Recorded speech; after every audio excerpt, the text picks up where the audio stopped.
ابو ہریرہ کی روایت ہے، وعن ابی ہریرۃ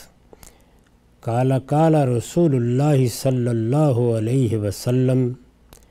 من صام رمضان ایمانا واحتسابا غفر له ما تقدم من ذنبی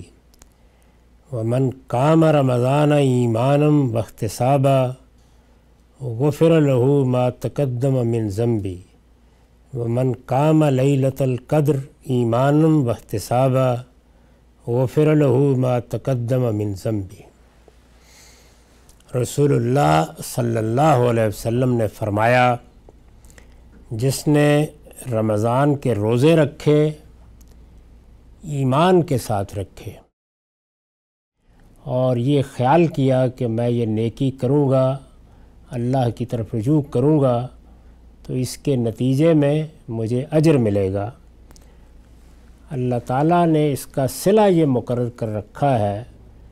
کہ اس کے جو اس سے پہلے کے گناہ ہیں وہ معاف کر دیے جاتے ہیں۔ میں اس سے پہلے بھی کئی مرتبہ یہ عرض کر چکا ہوں کہ اللہ تعالیٰ نے یہ رمضان کا مہینہ، یہ جمعہ کا دن، یہ عمرہ، یہ حج، یہ عبادتیں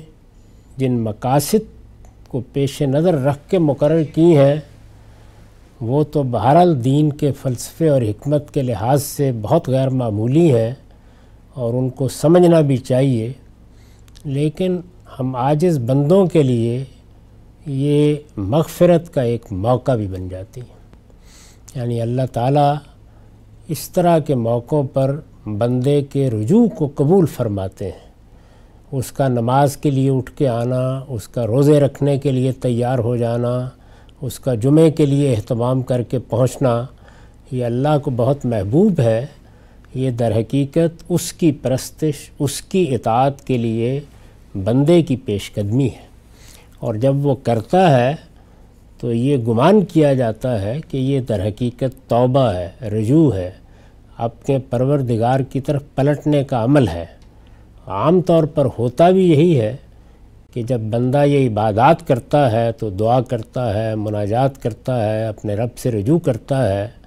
اور اس کی یہ کوشش ہوتی ہے کہ یہ چیز اس کے لیے مغفرت کا ذریعہ بنے۔ تو اللہ تعالیٰ نے اس طرح کے موقع اس لیے رکھے ہیں تاکہ بندوں کے اندر جو کچھ انحرافات پیدا ہو جاتے ہیں یا کوئی خرابی یا کوتاہی در آتی ہے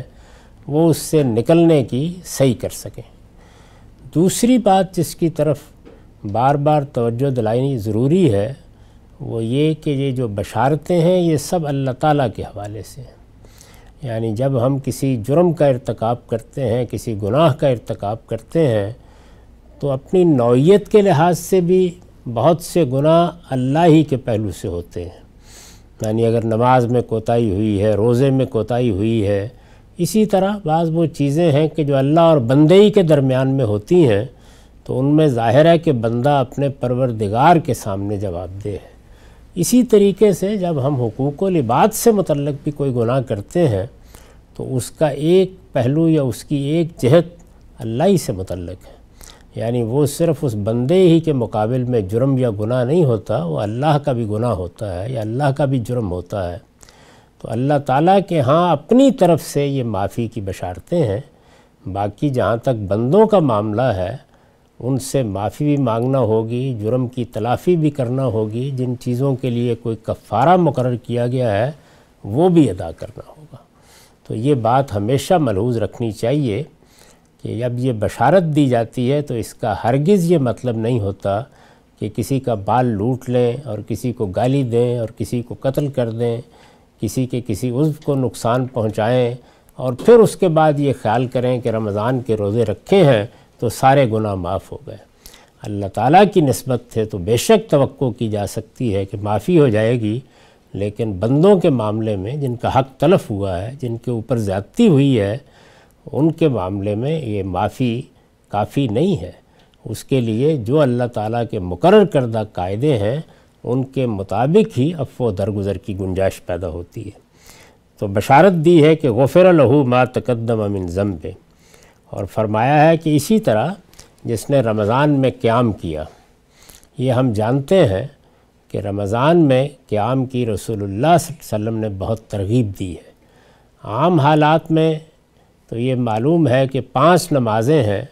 جو مسلمانوں پر لازم کی گئی ہیں اور بالعموم مسلمان انہی کا اہتمام کرتے ہیں، لیکن رسول اللہ صلی اللہ علیہ وسلم پر عام حالات میں بھی ایک نماز زائد تھی جس کو ہم تہجد کی نماز کہتے ہیں۔ یہی نماز ہے جس کے لیے ہمارے قدیم لٹریچر میں قیام اللیل کی تعبیر اختیار کی جاتی ہے، یعنی رات کو کھڑے ہونا،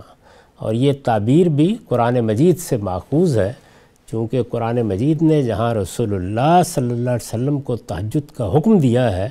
سورہ مزمل میں، وہاں یہی تعبیر اختیار کی ہے۔ تو یہ جب کہا جاتا ہے کہ من قام رمضان، یا جب یہ کہا جاتا ہے کہ جس نے رمضان میں قیام اللیل کیا، تو اس کا مطلب ہے تہجد کی نماز، جس میں بندہ اپنے پروردگار کے حضور میں کھڑے ہو کر، یہ تنہا نماز ہے، یعنی یہ اس طرح 5 نمازوں کی طرح نہیں ہے جو اجتماعی طور پر ادا کرنی ہوتی ہیں، بلکہ یہ نفل نماز ہے اور بندوں کو اس کی ترغیب دی گئی ہے۔ تو رسالت مآب صلی اللہ علیہ وسلم کے لیے تو یہ ہر حالت میں لازمی نماز تھی، لیکن عام مسلمانوں کو اس کی ترغیب دی گئی، اور رمضان کے مہینے میں رسول اللہ صلی اللہ علیہ وسلم نے اس کی ترغیب دی۔ یہ بھی معلوم ہے کہ رمضان ہی کا مہینہ تھا جس میں رسول اللہ صلی اللہ علیہ وسلم اعتکاف میں بیٹھے ہوئے تھے، اور رات کے وقت جب آپ تہجد پڑھتے تھے تو خیمے سے باہر نکل کر جب آپ نے نماز پڑھنا شروع کی تو لوگ اس میں شریک ہوئے، جس سے ہمارے ہاں یہ روایت قائم ہوئی کہ اس کی جماعت بھی کرا لی جائے، اور پھر اس کے بعد سیدنا عمر کے زمانے میں اس نے ایک باقاعدہ طریقے کی عبادت کی صورت اختیار کر لی۔ تو یہ جو چیزیں بھی ہیں رمضان میں اختیار کی جاتی ہیں، قرآن سنا جاتا ہے، تہجد پڑھی جاتی ہے، نوافل ادا کیے جاتے ہیں، ان کا بھی صلہ یہ بیان کیا ہے کہ اگر یہ ایمان کے ساتھ ہیں اور اس گمان کے ساتھ ہے کہ میرا پروردگار میری معافی کو قبول فرمائے گا، مجھے اس کا اجر عطا کرے گا، میری حاضری کو قبولیت کا شرف بخشے گا، تو یہ بھی مغفرت کا باعث بنتی ہے۔ غفر لہ ما تقدم من ذنبہ۔ اس کے بعد فرمایا ومن قام لیلۃ القدر ایمانا واحتسابا، یعنی گویا ایک ایک قدم پر بشارت ہے۔ روزے رکھے تو یہ گناہوں سے معافی کا باعث بن جائیں گے، اسی طرح قیام اللیل کیا تو یہ گناہوں سے معافی کا باعث بن جائے گا،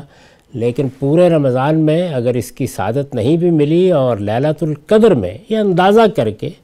کہ شاید یہ رات ہوگی، جیسے کہ مسلمانوں میں یہ روایت رسالت مآب صلی اللہ علیہ وسلم ہی کے طریقے کی پیروی میں قائم ہوئی ہے۔ رسول اللہ صلی اللہ علیہ وسلم کو یہ خیال تھا کہ غالباً رمضان ہی کا آخری عشرہ ہے جس میں یہ رات آئی تھی، چنانچہ آپ اہتمام کرتے تھے کہ یہ آخری عشرہ اعتکاف میں گزاریں۔ اس کی کچھ روایتیں بھی آگے آئیں گی، اور اسی طرح سے یہ اہتمام بھی کرتے تھے کہ اس میں خصوصی عبادت کریں۔ چنانچہ بہت ہی خوبصورت الفاظ میں آپ کے معمولات کو بعض روایتوں میں بیان کیا گیا ہے کہ شدر میزرہ و احیا لیلہ و ایقظ اہلا، یعنی آپ کمر کس لیتے تھے اور آپ کی راتیں جاگتی تھیں، اور آپ اپنے اہل و عیال کو بھی متوجہ کرتے تھے کہ وہ بھی اٹھیں اور کوشش کریں کہ اس رات کی رحمتیں ان کو بھی حاصل ہو جائیں۔ تو اس کے بارے میں بھی یہ فرمایا کہ غفر لہ ما تقدم من ذنبہ۔ تو اس طرح گویا یہ رمضان کا مہینہ روزے رکھیں، اس میں قیام کریں، اس میں لیلۃ القدر کو تلاش کرنے کی کوشش کریں، اس میں اہتمام سے قیام کریں، سب کے بارے میں یہ بشارت دی گئی ہے کہ اللہ تعالیٰ گناہوں کو معاف کر دیتے ہیں۔ اگر غور کیا جائے تو اس سے بڑی کیا چیز ہو سکتی ہے؟ یعنی ایک بندہ مومن کے لیے